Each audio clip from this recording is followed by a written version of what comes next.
otonashihito ពាក្យហ្នឹងមានយើងបកប្រែថាមនុស្សដែលស្ងៀមស្ងាត់អត់ចេះនិយាយមាត់កមនុស្សដែលអត់សូវចេះបង្កបញ្ហាអីចឹងយើងហៅថា otonashihito ហើយពាក្យបន្ទាប់ទៀតគឺ darashinai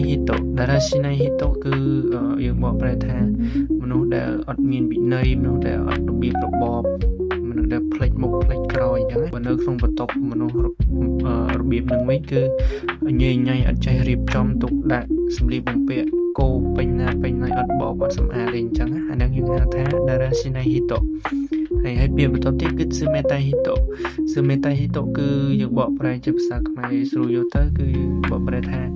មនុស្សដែលអត់ចេះជួយអ្នកដទៃពេលឃើញគេមានបញ្ហានៅមុខហើយអត់ចេះជួយអត់ចេះខ្វល់ពីអ្នកដទៃចង់អ្នកណាគេយ៉ាងម៉េចក៏យ៉ាងម៉េចទៅអញ្ចឹងណា